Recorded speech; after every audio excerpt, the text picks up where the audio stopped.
Hi all ജോട്ടസിലേക്ക് സ്വാഗതം. അപ്പോൾ ഞാൻ ഈ വീഡിയോ പറയാൻ പോകുന്നത് എൻ്റെ കെയർ ഹോം എക്സ്പീരിയൻസിൽ തന്നെയാണ്. അപ്പോൾ അതിനകത്ത് ഫസ്റ്റ് ഞാൻ പറയുന്നത് എനിക്ക് നാട്ടിൽ നിന്ന് വരുന്നതിന് മുമ്പ് തന്നെ എൻ്റെ ഒരു ഫ്രണ്ടിൻ്റെ പരിചയമുള്ള ആൾ വഴി ഇവിടെ കെയർ ഹോമിൽ ജോലി റെഡിയാക്കിയിട്ടുണ്ടെന്ന് അറിഞ്ഞതുകൊണ്ടാണ് എൻ്റെ ഒരു മനസ്സിലുണ്ടായിരുന്നു വരുമ്പോൾ തന്നെ ജോലി കിട്ടും എന്നൊരു ഒരു ചിന്തയിലാണ് ഞാൻ വരുന്നത്. അപ്പോൾ ഞാൻ കെയർ ഹോമിൻ്റെ കാര്യങ്ങൾ നാട്ടിൽ ചിന്തിച്ചിരുന്നത് എന്താ വെച്ച് കഴിഞ്ഞാൽ ഓക്കെ എന്താണെന്ന് നോക്കാമെന്ന് വിചാരിച്ച് ജസ്റ്റ് ഒന്ന് ഇമാജിൻ ചെയ്ത് നോക്കിയപ്പോൾ തന്നെ എനിക്ക് വയസ്സായ ആൾക്കാരൊക്കെ നല്ല ഇഷ്ടമാണ്. അപ്പോൾ ഞാൻ ഉദ്ദേശിക്കുന്നത് ചാർലി സിനിമയിൽ ജസ്റ്റ് വയസ്സായുടെ കൂടെ കമ്പനി കൊടുക്കുക, അല്ലെങ്കിൽ അവർക്ക് ചായ കൊടുക്കുക, ഫുഡ് കൊടുക്കുക, അങ്ങനെയുള്ള കാര്യങ്ങളൊക്കെയാണ് ചിന്തിച്ചാണ് എൻ്റെ മനസ്സിൽ അതായിരുന്നു കെയർ ഹോം. ഇപ്പോൾ ചാർലി സിനിമയിൽ കണ്ടിട്ടുണ്ടാവും ദുൽഖർ ഒരു ഒത്തിരി വയസ്സായ ആൾക്കാരെ കൂട്ടിയിട്ട് യൂത്ത് ഹോസ്റ്റൽ എന്ന് പറഞ്ഞൊരു ഹോസ്റ്റലിൽ അവരായിട്ട് ഭയങ്കര കമ്പനിയായിട്ട് ഒരു എൻജോയ്മെൻ്റ് ഉണ്ട്. അവരായിട്ട് വർത്തമാനം പറയുമ്പോൾ അവരെല്ലാ ഒരു രീതിയിലുള്ളൊരു എൻജോയ്മെൻറ്റ്, അവരുടെ ബർത്ത്ഡേ ആഘോഷിക്കലും ഇതൊക്കെ. അപ്പം എൻ്റെ ഒരു മനസ്സിൽ കെയർ ഹോം എന്ന് പറഞ്ഞാൽ ഒരു ഓൾഡ് ഏജ് ഹോം എന്ന് പറയുമ്പോൾ വയസ്സായവരായിട്ട് കുറച്ച് ടൈം സ്പെൻഡ് ചെയ്യുക, അവരെ എന്തെങ്കിലും കാര്യങ്ങൾക്ക് ഹെൽപ്പ് ചെയ്യുക, ഇതൊക്കെയായിരുന്നു എൻ്റെ മനസ്സിലുള്ളൊരു കെയർ ഹോം.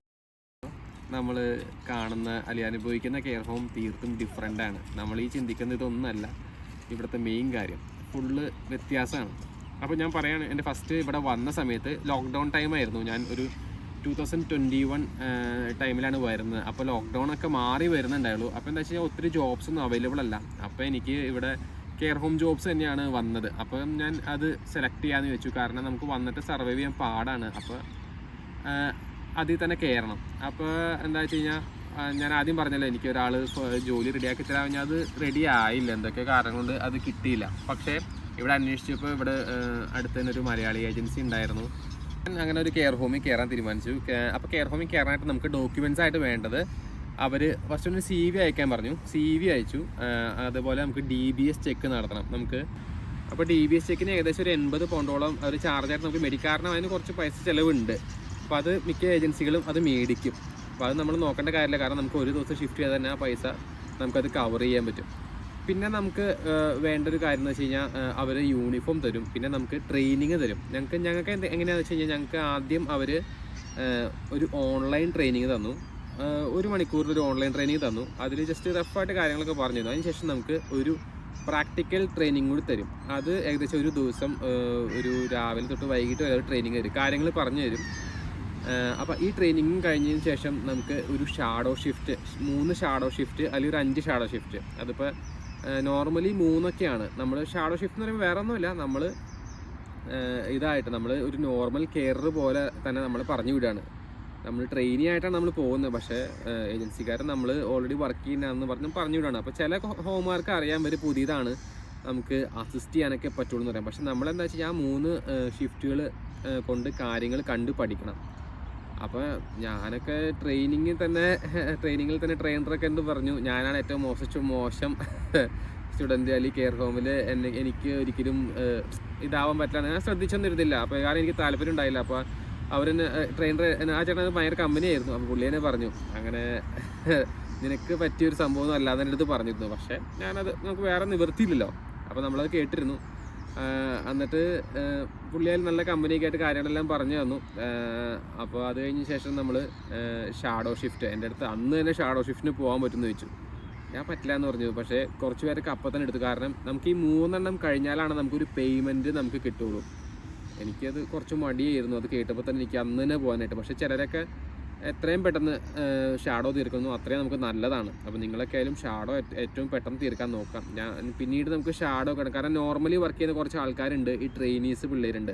അപ്പോൾ അതും കഴിഞ്ഞിട്ടാണ് നമുക്ക് ഷിഫ്റ്റ് തരാൻ പറ്റുള്ളൂ. അപ്പോൾ ഷാഡോ തരണമെങ്കിൽ തന്നെ ഈ നോർമലി കൊടുത്ത ആൾക്കാരെ കഴിഞ്ഞതിന് ശേഷമേ നമ്മളെ വിളിക്കുള്ളൂ. അപ്പോൾ അത് ഷാഡോ തീർക്കാൻ കുറച്ച് സമയം എടുക്കും. ചിലരൊക്കെ 1 മാസം അല്ലെങ്കിൽ നമുക്ക് പിന്നെ ക്ലാസ്സും കൂടി മാനേജ് ചെയ്യണമല്ലോ. അപ്പോൾ അങ്ങനെ വരുമ്പോൾ നമ്മുടെ സൗകര്യം അവരുടെ സൗകര്യം ഈ നോർമലി ഉള്ള ആൾക്കാരും കഴിഞ്ഞിട്ടേ നമുക്ക് ഷിഫ്റ്റ് കിട്ടുള്ളൂ. അപ്പോൾ അതും നമ്മൾ നോക്കണം. അപ്പോൾ ഷാഡോ ഏറ്റവും പെട്ടെന്ന് തീർക്കാൻ തന്നെ നമ്മളെല്ലാവരും നോക്കുക. പിന്നെ നമുക്ക് DBS ചെക്കിൻ്റെ നമുക്ക് ഈ പോലീസ് ക്ലിയറൻസ് ഇപ്പോൾ നമ്മൾ ഇതിനു മുമ്പ് 5 വർഷത്തെ നമ്മൾ എവിടെയായിരുന്നു ആ ഹിസ്റ്ററിയൊക്കെ നമ്മൾ കാണിക്കണം. അപ്പോൾ നമ്മൾ വേറെ ഏതെങ്കിലും കൺട്രീസിലൊക്കെ താമസിച്ചിട്ടുണ്ടെങ്കിൽ അതൊക്കെ കാണിക്കണം.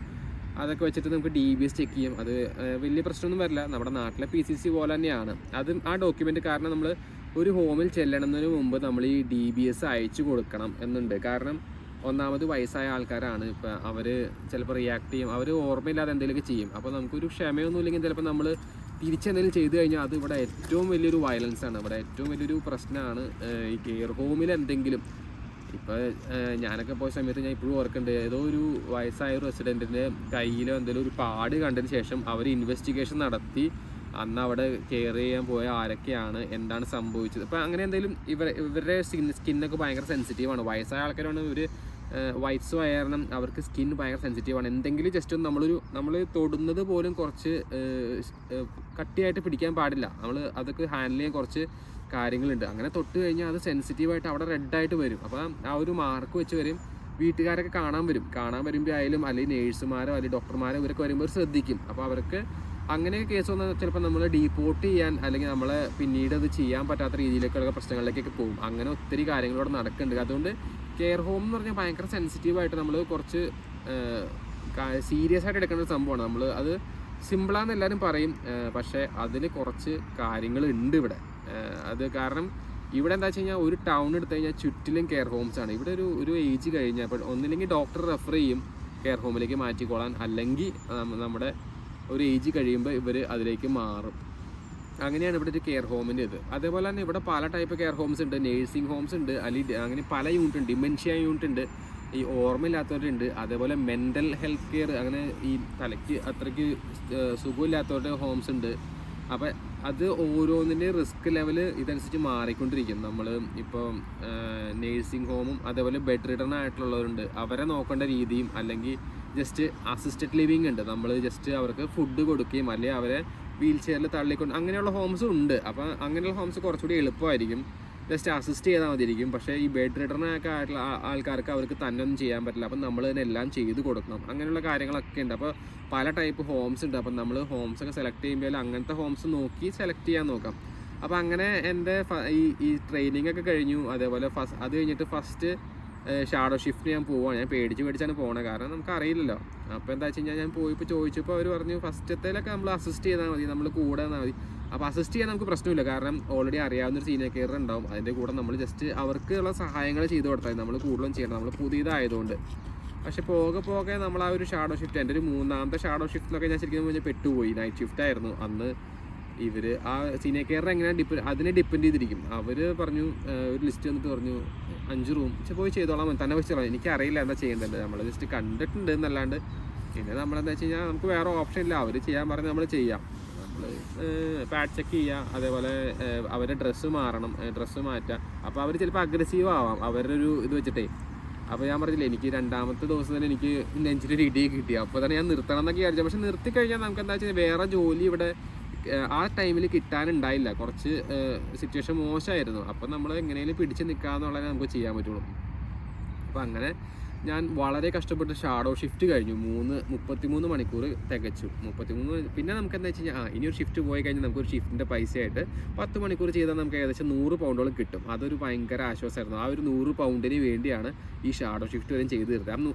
അപ്പോൾ അന്നത്തെ ഒരു തോട്ടിൽ ആ ഒരു 100 പൗണ്ട് നമ്മൾ DBSന് മുടക്കി കഴിഞ്ഞാൽ 80 പൗണ്ട് കിട്ടിക്കഴിഞ്ഞാൽ നമുക്കിത് ലാഭമായി. പിന്നെ നിർത്തിയാലും കുഴപ്പമില്ല, നമ്മളെന്തായാലും വന്നിട്ട് 80 പൗണ്ട് മുടക്കിയല്ലോ.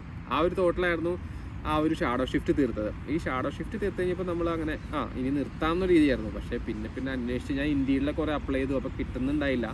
അപ്പോൾ പിന്നെ അടുത്ത ആഴ്ചയും സർവൈവ് ചെയ്യണം. അപ്പോൾ വീണ്ടും 3 ദിവസം ഷിഫ്റ്റിന് പോയി. അങ്ങനെ വളരെ കഷ്ടപ്പെട്ടു. ആദ്യത്തെ സമയത്തൊക്കെ ഭയങ്കര കഷ്ടപ്പാടായിരുന്നു, നമുക്ക് ഒട്ടും പിടിക്കാത്ത കാരണേ. അത് കഴിഞ്ഞ് എന്താ വെച്ച് കഴിഞ്ഞാൽ നമുക്ക് അപ്പോൾ ഞാൻ പിന്നെ എന്താ ചെയ്തതെന്ന് വെച്ചാൽ ചില ഹോമിൽ നമുക്ക് 1-to-1 കേസ് ഉണ്ട്. അപ്പോൾ 1-to-1 നമുക്ക് കുറച്ചുകൂടി എളുപ്പമാണ്, ഒരാളെ മാനേജ് ചെയ്താൽ മതി. ചിലപ്പോൾ അവർ ഉറങ്ങുകയാണെങ്കിൽ നമുക്കൊന്നും ചെയ്യാനില്ല. പക്ഷേ ചില ദിവസം അവർ അഗ്രസീവ് ആണെങ്കിൽ നമുക്ക് പണി കിട്ടും, റൂമിന് പുറത്തേക്കൊക്കെ ആക്കും, അതേപോലെ ഇടിക്കാനൊക്കെ വരും, അങ്ങനെ കുറേ കാര്യങ്ങൾ. അപ്പോൾ 1-to-1 ഉള്ള കെയർ ഹോംസ് ഞാൻ നോക്കാൻ തുടങ്ങി. അത് ഒരു മടിയനായതുകൊണ്ടാണ്, എന്നാലും അതൊരു നമ്മൾ ബുദ്ധിപരമായി ചെയ്ത സംഭവമാണ്. അപ്പോൾ 1-to-1 ഉള്ള ഹോംസ് നോക്കിയപ്പോൾ എനിക്കൊരു ഹെയർ ഹോം അങ്ങനെ ഭയങ്കര ഇഷ്ടമായി. ഒത്തിരി ഒരു 3-4 1-to-1s ഉണ്ട്. അപ്പോൾ അതിൽ ഒരു 1-to-1 നമുക്ക് നമ്മുടെ പ്രോബിലിറ്റി നോക്കുമ്പോൾ ഒരു 5 പേരുണ്ടെങ്കിൽ അതിനകത്ത് 3 പേർക്ക് 1-to-1 കിട്ടുകയാണെങ്കിൽ അതിനകത്ത് ഒരാൾ ഞാനാവാലോ, അല്ലെങ്കിൽ നമുക്ക് പ്രശ്നമില്ല. അപ്പോൾ ചാൻസ് വെച്ചിട്ട് അങ്ങനെയുള്ള ഹോംസ് സെലക്ട് ചെയ്ത് നോക്കി. അപ്പോൾ പണി കുറച്ച് സുഖമായി വന്നു.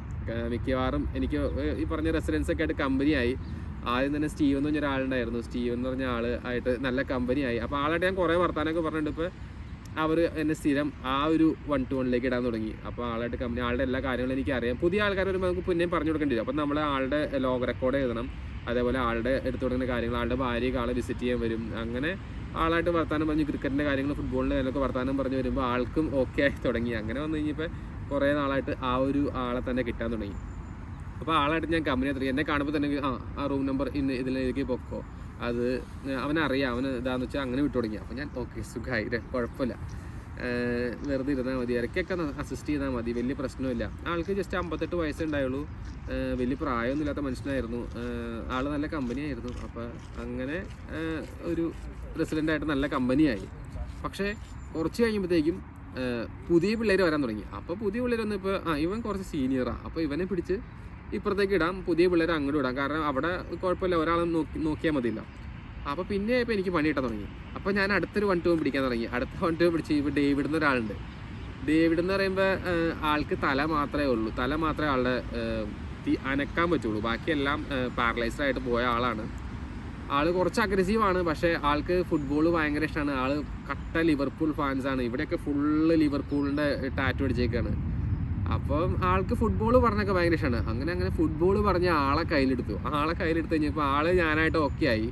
ആളെന്ന് പറഞ്ഞാൽ ഞാൻ ഇന്നേ വരെ ജീവിതത്തിൽ അങ്ങനെ ഒരാളെ കണ്ടിട്ടില്ല. ആൾ ഭയങ്കര രസമാണ്. എന്ന് വെച്ചാൽ ഫുട്ബോൾ പറയുമ്പോൾ ആൾ പഴയ കാലത്തെ കഥകളും ഇതൊക്കെ പറയും. ആളുടെ പഴയ ലൈഫ് എല്ലാം ഷെയർ ചെയ്യാൻ തുടങ്ങി. ആളുടെ ഒരു പ്രത്യേകത വെച്ച് കഴിഞ്ഞാൽ ആളെ സ്മോക്ക് ചെയ്യാൻ കൊണ്ടുപോകണം. ആളുടെ തല മാത്രമേ അനക്കാൻ പറ്റുള്ളൂ. എന്നാൽ പോലും ആളെ നമ്മൾ താഴെ അല്ലെങ്കിൽ പുറത്തോ ആളെ വലിക്കാൻ കൊണ്ടുപോകണം. റൂമിൽ വലിക്കാൻ പറ്റില്ല. എന്നാൽ റൂമിൽ വലിക്കാൻ പറ്റും, പക്ഷേ റൂമിൽ വലിച്ചു തുടങ്ങി കഴിഞ്ഞാൽ പിന്നെ ഫുള്ള് ടൈം റൂമിൽ വലിക്കും. അപ്പോൾ എപ്പോഴും പുറത്തേക്ക് പോകണമല്ലോ എന്ന് ഓർത്തതുകൊണ്ട് ദിവസത്തിൽ ഇത്ര സമയം മാത്രമേ വലിക്കാനായിട്ട് താഴെ കൊണ്ടുപോകുള്ളൂ. അതേപോലെ വേറെ സംഭവം ചെയ്യാൻ ആൾക്ക് ഡ്രിങ്ക്സ് മസ്റ്റാണ്. ആൾ ഡ്രിങ്ക്സും ഡ്രഗ്സും ഒക്കെ ഒത്തിരി ഉപയോഗിച്ചിരുന്ന ആളാണ്. അപ്പോൾ അതുകൊണ്ട് അത് മൊത്തമായിട്ട് നിർത്താൻ പറ്റില്ല. നിർത്തിയ ആൾ അഗ്രസീവാകും. അപ്പോൾ ആൾക്ക് നമ്മൾ കെയർ ഹോമിനകത്ത് തന്നെ നമ്മൾ ഡ്രിങ്ക്സ് ഒഴിച്ചു കൊടുക്കുകയാണ്. അപ്പോൾ ഞാനൊക്കെ ഒഴിച്ചു കൊടുക്കുമ്പോൾ ആൾ മോർ എന്നൊക്കെ പറഞ്ഞ് കുറേ കൂടി ഒഴിപ്പിക്കും. അപ്പോൾ അതൊക്കെ ഭയങ്കര രസമാണ്. അപ്പോൾ ആൾക്ക് എത്ര യൂണിറ്റ് കൊടുത്തു ഇതൊക്കെ റെക്കോർഡ് ചെയ്യണം. നമുക്ക് കൂടുതലും കൊടുക്കാൻ പറ്റില്ല, കുറവും കൊടുക്കാൻ പറ്റില്ല. നമ്മൾ അതേപോലെ ആൾ പറയും വെള്ളം ഒഴിക്കണ്ടെന്നൊക്കെ പറയും, പക്ഷെ നമ്മൾ ശ്രദ്ധിക്കണം. കാരണം ആൾക്കതാണ് ഇഷ്ടം, പക്ഷേ ആൾക്കത് എന്തെങ്കിലും പറ്റിപ്പോയി കഴിഞ്ഞാൽ നമ്മൾ ഉത്തരം പറഞ്ഞു. അപ്പം നമ്മൾ ആ കാര്യങ്ങളൊക്കെ ശ്രദ്ധിച്ച് വേണം അത് ചെയ്യാനായിട്ട്. അപ്പോൾ ഇങ്ങനെ ഒഴിച്ചു കൊടുക്കാം. പിന്നെ ചില ദിവസമൊക്കെ എന്താ വെച്ച് കഴിഞ്ഞാൽ ബ്രേക്കിന് ഈ അവിടെ ഇരിക്കുന്ന ആൾക്കാർക്ക് ബ്രേക്ക് കൊടുക്കാനായിട്ട് നമ്മൾ ചെല്ലും. നമ്മളിപ്പോൾ അവിടെ ഫ്ലോറിൽ വർക്ക് ചെയ്യുന്ന ആളാണെങ്കിൽ നമ്മൾ ചെല്ലുമ്പോൾ എന്നെ കാണുമ്പോൾ തന്നെ ആൾ പറയും ഒഴിക്ക് ആ ഒരു രീതിക്ക് ഒരെണ്ണം ആൾ ഒഴിക്കും. എന്നിട്ട് ആളെന്നെ പറയും, ആളെന്നെ ചിരിക്കും. ആ ചിരി കാണുമ്പോൾ തന്നെ നമുക്ക് സന്തോഷമാണ്. പക്ഷേ നമ്മൾ അങ്ങനെ ശ്രദ്ധിക്കണം. നമ്മൾ എത്ര യൂണിറ്റ് കൊടുത്തിട്ടുണ്ട് റെക്കോർഡ് ചെയ്യണം. ആൾക്ക് ഡെയിലി എനിക്കൊന്നും അനുവദിച്ചാണ് 13 യൂണിറ്റ്സ് ആണ്. പക്ഷേ ആൾ കുറച്ച് ബുദ്ധിയുള്ള ആളായിരുന്നു. ആ ഒരു ഇത് ഓർമ്മ എന്തൊക്കെ ഉള്ള ആളായിരുന്നു. ആളിങ്ങനെ 13 എന്നുള്ളത് തന്ത്രപൂർവ്വം ബ്രേക്കിനൊക്കെ ആരെങ്കിലും വരുമ്പോൾ 2 എക്സ്ട്രാ അടിക്കും. അപ്പോൾ എന്നിട്ട് ആൾ ടി വി ആണ്, ഉറങ്ങും, വലിക്കാൻ പോകും. അതൊക്കെ നല്ല രസമുള്ള കാര്യമാണ്. ആൾ പിന്നെ എന്നും ഫുട്ബോളിൻ്റെ കഥകൾ എന്നോട് ചോദിക്കും. ഞാൻ ഫുട്ബോൾ ഫാൻ ആയതുകൊണ്ട് തന്നെ എൻ്റെ ഫുട്ബോൾ കഥകളും ഇതൊക്കെ പറയും. അങ്ങനെ കുറേ സംസാരിക്കും. ആളുടെ മോളിടയ്ക്ക് കാണാൻ വരും. അതേപോലെ വിസിറ്റേഴ്സൊക്കെ വരും. അതൊക്കെ രസമാണ്. പിന്നെ ആളെല്ലാവരുമായിട്ട് കമ്പനിയാണ് ഇടയ്ക്ക്. പക്ഷേ ആൾ അഗ്രസീവാകും. അത് ചില ദിവസങ്ങളിൽ ഇടയ്ക്ക് അഗ്രസീവാകും. അപ്പോൾ ആളെ അങ്ങനെ കയ്യിലെടുത്ത് കുറേ നാൾ ആളുടെ 1-1 കിട്ടി. അത് കഴിഞ്ഞ് കഴിഞ്ഞപ്പോൾ പിന്നെ 1-20 തന്നെ പതുക്കെ മാറ്റി. പിന്നെ നമ്മളവിടെ പരിചയമായിരുന്നു. ഞാൻ ഫുൾ കിച്ചണിൽ വർക്ക് ചെയ്യുന്ന കാരണം എന്നെ എല്ലാവർക്കും പരിചയമായി. അതുകൊണ്ട് തന്നെ എല്ലാ തവണയും കിച്ചൺ കിട്ടാത്തതുകൊണ്ട് ഫ്ലോറിലിടാൻ തുടങ്ങി. അപ്പം നമുക്ക് എല്ലാവരെയും അറിയാവുന്ന കാരണം ഓരോ റൂമിലേക്ക് പോകും, അന്നത് ചെയ്യുക. ഓരോരുത്തർക്കും വ്യത്യാസമാണ്. ഇപ്പോൾ ഡേവിഡിൻ്റെ കേസ് തന്നെ നോക്കുകയാണെങ്കിൽ ഡേവിഡിന് ഫുഡൊക്കെ നമ്മൾ ഫീഡ് ചെയ്യാം. പക്ഷേ ആൾക്ക് തല മാത്രമേ ഉള്ളൂ, അതേപോലെ തല മാത്രമേ അനങ്ങുള്ളൂ. അപ്പോൾ നമ്മൾ അതൊക്കെ ശ്രദ്ധിക്കണം. അതേപോലെ ആളുടെ ഫുഡ് വ്യത്യസ്തമാണ്. പിന്നെ ആൾക്ക് ഓരോരോ കാര്യങ്ങൾ നമ്മൾ ചെയ്യണം. നമ്മൾ യൂറിൻ ബാഗ് മാറ്റണം. ഇതൊക്കെ ചിലപ്പോൾ ചില ദിവസം വന്നു കഴിഞ്ഞാൽ പിള്ളേർ വന്നിരുന്നിട്ട് അവിടെ ഉറങ്ങും. അപ്പോൾ അങ്ങനെ ഉറങ്ങിയാലും പ്രശ്നമാണ്. കാരണം ഡേവിഡിന് ഓർമ്മയുണ്ട്, കാര്യങ്ങളൊക്കെ അറിയാം. അപ്പോൾ അങ്ങനെ വരുമ്പോൾ ഡേവിഡിന് തന്നെ വേണമെങ്കിൽ റിപ്പോർട്ട് ചെയ്യാൻ പറ്റും. പക്ഷേ നമ്മൾ ചെയ്യേണ്ട കാര്യങ്ങൾ ചെയ്തിട്ട് ആളിന്ന് ടി വി കണ്ടോളും. നമ്മൾക്ക് അങ്ങ് മാറിയിരിക്കാം. ആൾക്ക് ആ കറക്റ്റ് സമയത്ത് നമ്മൾ ഹെൽപ്പ് കൊടുക്കുക. എന്ന് വെച്ചാൽ 2 മണിക്കൂർ ഇടവിട്ടൊക്കെയാണ് ഡ്രിങ്ക്സ് കൊടുക്കാൻ പറ്റുള്ളൂ.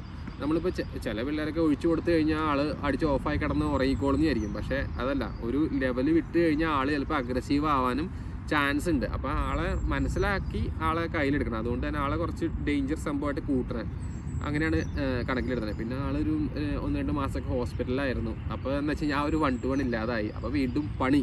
ഒന്നില്ലെങ്കിൽ സ്റ്റീവൻ അല്ലെങ്കിൽ അങ്ങനെ 1-1s നോക്കുമ്പോൾ ഫ്ലോറിലായി പിന്നെ ഫുള്ള്. പിന്നെ നമ്മൾ പണിയൊക്കെ കുറച്ച് പഠിച്ചു. ഒരു 6 മാസം അല്ലെങ്കിൽ 3 മാസം കഴിഞ്ഞത്തേക്കും ജോലി പഠിച്ച കാരണം പിന്നെ നമുക്കത് വലിയ പ്രശ്നമില്ലാണ്ടായി. പിന്നെ നമ്മൾ എല്ലാവരുമായിട്ട് കമ്പനിയൊക്കെ ആയിട്ട് പോകണ രസമാണ് കെയർ ഹോം എന്ന് പറയുന്നത്. അത് പണിയൊക്കെ പെട്ടെന്ന് തീർക്കുകയാണെങ്കിൽ നമുക്ക് വെറുതെ ഇരിക്കാം.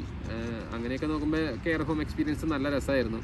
പിന്നെ വേറൊരാളാണ് ഇയാൻ എന്ന് പറഞ്ഞൊരാളുണ്ടായിരുന്നു. ഇയാൻ എനിക്ക് ഭയങ്കര ഇഷ്ടമുള്ളൊരു, ബേസിക്കലി ഭയങ്കര ഇഷ്ടമുള്ള ആളായിരുന്നു ഇയാൻ്റെ 1 ഏറ്റവും ഈസി ആയിട്ടുള്ള 1 ആണ്. അവിടെ നമുക്കിങ്ങനെ ചുമ്മാ ഇരുന്നാൽ മതി. ആൾക്ക് ഇടയ്ക്കിടയ്ക്ക് ജസ്റ്റ് ആൾക്ക് ടോയ്ലറ്റിൽ പോകാനായിട്ട് അസിസ്റ്റൻസ് വേണം. ആൾക്ക് എണിച്ച് പിടിച്ച് ഒരു 5 മിനിറ്റ് കൂടുതൽ നിൽക്കാൻ പറ്റില്ല. അപ്പോൾ അത് മാത്രം നമ്മൾ ചെയ്ത് കൊടുക്കുക. അതേപോലെ ഫുഡ് എടുത്ത് കൊടുക്കുക. ആൾ വീൽ ചെയറിൽ ഇരുന്നോളും, ആളിങ്ങനെ ഉറങ്ങിക്കോളും. ആളുടെ ഗേൾ ഫ്രണ്ട് ആളെ വിളിക്കും. അപ്പോൾ അതൊക്കെ ഒന്ന് നമ്മൾ സെറ്റ് ചെയ്ത് കൊടുക്കുക. ഗേൾ ഫ്രണ്ട് വിളിക്കും, അപ്പോൾ സംസാരിക്കാനുള്ള കാര്യം ആളിടയ്ക്ക് ഇരുന്ന് ഉറങ്ങിക്കോളും. അപ്പോൾ 1-to-1 ഭയങ്കര എളുപ്പമായിരുന്നു. ആളുടെ 1-to-1 എളുപ്പമായിരുന്നു. പക്ഷേ ഇതേപോലെ എല്ലാവർക്കും അങ്ങനെ ചെയ്യാൻ പറ്റില്ല. അങ്ങനെ ഈ ആൾക്ക് എന്താ വെച്ച് കഴിഞ്ഞാൽ ആൾക്ക് ഗേൾസ് വന്നിരിക്കണം അത്ര ഇഷ്ടമല്ല ആൾക്ക്. അതുകൊണ്ട് ആൺകുട്ടികൾക്ക് അവിടെ പ്രിഫർ ചെയ്യും. അപ്പോൾ അതൊക്കെ ഒരു എക്സ്പീരിയൻസ് ആയിരുന്നു. പിന്നെ കോവിഡിൻ്റെ റെസ്ട്രിക്ഷനൊക്കെ മാറി കഴിഞ്ഞ് കഴിഞ്ഞപ്പോൾ ഇവരെ കൊണ്ട് പബ്ബിലൊക്കെ പോയിട്ടുണ്ട്. ഇയാൻ്റെ കൂടെ പബ്ബിലൊക്കെ പോയി. ഇയാൻ എന്ന് വെച്ചാൽ അത്ര പ്രായമൊന്നുമില്ല, ഒരു 45-50 വയസ്സൊക്കെ ഉള്ളൂ. അപ്പോൾ അവരൊക്കെ ആ ഒരു ലൈഫ് സ്റ്റൈൽ ജീവിച്ച ആളാണ്. അപ്പോൾ അങ്ങനെ പബ്ബിലൊക്കെ കൊണ്ടുപോയി. അതൊക്കെ ഒരു നല്ല എക്സ്പീരിയൻസ് ആയിരുന്നു. ആളായാലും അപ്പം നമ്മളായാലും ഒന്ന് പരിചയമായി കഴിഞ്ഞ് കഴിഞ്ഞാൽ അവരെ നമുക്ക് കയ്യിലെടുക്കാമല്ലോ. ആ ഒരു രീതിയാണ് ഇവിടെ എല്ലാവരും കെയർ ഹോമിൽ ഉപയോഗിക്കണത്. ഒരു കുറച്ച് പരിചയമായി കഴിയുമ്പോൾ നമ്മൾ അവരുടെ കാര്യങ്ങൾ, അല്ലെങ്കിൽ ഗേൾ ഫ്രണ്ട് സുഖമാണോ എന്ത് പറയും അതൊക്കെ ചോദിച്ചു കഴിയുമ്പോൾ അവർക്ക് സന്തോഷമാണ്. നമ്മളെ ഒരു പരിചയമുള്ള ആളായിട്ട് കൂട്ടും. അതുപോലെ ആളെ ഇടയ്ക്ക് അറിയാതെ ആളുടെ ഫോണിൽ ആളുടെ ഗേൾ ഫ്രണ്ട് നമ്പർ ബ്ലോക്കായി പോകും. അപ്പോൾ ആൾക്ക് ഭയങ്കര ടെൻഷനാവും. അപ്പോൾ ചിലർക്ക് മാത്രമേ അത് അറിയൂ. ആൾ അറിയാതെ ബ്ലോക്കാകും. അപ്പോൾ നമ്മൾ അൺബ്ലോക്ക് ചെയ്ത് കഴിഞ്ഞാൽ പിന്നെ കോള് വരും, ആൾ ഓക്കെ ആവും. അത് ബ്ലോക്കായി കിടന്നു കഴിഞ്ഞാൽ കോള് വരില്ല. അപ്പോൾ നമുക്ക് തന്നെ കാണുമ്പോൾ തോന്നും അയ്യോ പാവം തോന്നും. ആൾക്ക് ചെറുപ്പത്തിൽ ഇങ്ങനെ ഒരു പ്രശ്നം പറ്റിയതാണ്. ആളാണെങ്കിൽ ഭയങ്കര കാശുള്ള ടീമൊക്കെയാണ്. അപ്പോൾ അങ്ങനെയൊക്കെ ഓരോ റെസിഡൻസിനും ഓരോരോ രീതിയിലാണ് കാര്യങ്ങൾ. അപ്പോൾ അത് നമ്മളവിടെ നിന്ന് അല്ലെങ്കിൽ കുറച്ച് നാൾ കഴിയുമ്പോൾ നമുക്ക് കാര്യങ്ങൾ മനസ്സിലാവുള്ളൂ. ആദ്യമൊക്കെ നമുക്ക് ആളെ ചിലപ്പോൾ ഇഷ്ടാവില്ല. പക്ഷേ കുറച്ച് കഴിയുമ്പോൾ നമ്മൾ ആളുടെ സ്റ്റോറിയൊക്കെ കേട്ട് കഴിയുമ്പോൾ ഈ ഓരോരുത്തർക്കും ഓരോ സ്റ്റോറി ഉണ്ട്. ആ സ്റ്റോറി കേൾക്കുമ്പോൾ നമുക്കത് മനസ്സിലാവും, പാവം തോന്നും. അപ്പോൾ അതേപോലെ അങ്ങനെയാണ് ഈ കെയർ ഹോമിലെ എക്സ്പീരിയൻസ് ഉള്ളായിരുന്നു. അപ്പോൾ വീഡിയോ ഉണ്ടെങ്കിൽ നന്ദി, താങ്ക് യു.